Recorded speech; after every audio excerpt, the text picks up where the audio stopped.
ओम श्री परमात्मने नमः. श्रीमद्भगवद्गीता अथ द्वितीयोऽध्याय.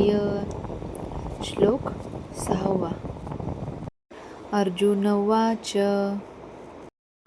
न चैतद्विद्य कतरन्नो गरीयो यद्वा जयमयदि वा नो जयेयु. न चैतद्विद्य कतरन्नो गरीयो यद्वा जयमयदि वा नो जयेयु. यानेव हत्वा न जिजीविषाम स्तेव स्थिता प्रमुखे धार्तराष्ट्रा. यानेव हत्वा न जिजीविषाम स्तेव स्थिता प्रमुखे धार्तराष्ट्रा. न चैतद्विद्य कतरन्नो गरीयो यद्वा जयमयदि वा नो जयेयु. यानेव हत्वा न जिजीविषाम स्तेव स्थिता प्रमुखे धार्तराष्ट्रा. अर्थ: त्यांच्यावर विजय प्राप्त करणे की त्यांच्याकडून पराजित होणे या दोहोंपैकी कोणती गोष्ट अधिक चांगली आहे हे आम्हाला कळत नाही.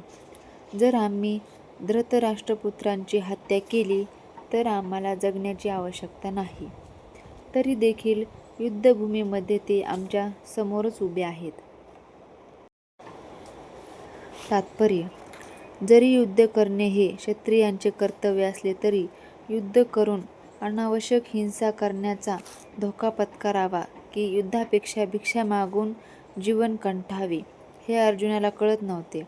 युद्धामध्ये जर त्याने शत्रूवर विजय प्राप्त केला नाही तर भिक्षा मागणे हेच केवळ त्याच्या उदरनिर्वाहाचे साधन होते आणि विजयाचीही शाश्वती नव्हती, कारण दोन्हीपैकी कोणताही पक्ष विजयी होऊ शकतो. जरी विजयश्री हातात माळ घेऊन वाट पाहत असली आणि त्यांची बाजू समर्थनीयच होती, तरी जर धृतराष्ट्रपुत्रांचा युद्धात मृत्यू झाला तर त्यांच्या अनुपस्थितीत जीवन कंठणे अत्यंत कठीण होते. अशा प्राप्त परिस्थितीत तो त्यांचा दुसऱ्या प्रकारचा पराभवच होता. अर्जुनाने विचारात घेतलेल्या या सर्व गोष्टी निश्चितपणे सिद्ध करतात की तो भगवंताचा केवळ महान भक्तच नव्हता, तर तो अत्यंत ज्ञानी होता आणि त्याच्या आपल्या मनावर व इंद्रियावर पूर्ण संयम होता. राजघराण्यात जन्माला असूनही त्याची भिक्षा मागून जीवन कंठण्याची इच्छा म्हणजे अनासक्तीचे आणखी एक लक्षण होय.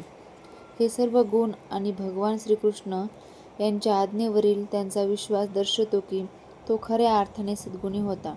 यावरून सिद्ध होते की अर्जुन हा मोक्षप्राप्तीला सर्वथा योग्य होता. जोपर्यंत इंद्रिय निग्रह करता येत नाही तोपर्यंत उच्चतर अशा ज्ञानावस्थेची प्राप्ती होण्याची शक्यता नाही आणि ज्ञान व भक्तीशिवाय मोक्षप्राप्तीची शक्यता नाही. भौतिक संबंधाविषयी अर्जुनाला पुरेपूर जाण होती, परंतु त्यापेक्षा कितीतरी अधिक पटीने हे सर्व आध्यात्मिक गुणविशेष त्याच्याकडे होते.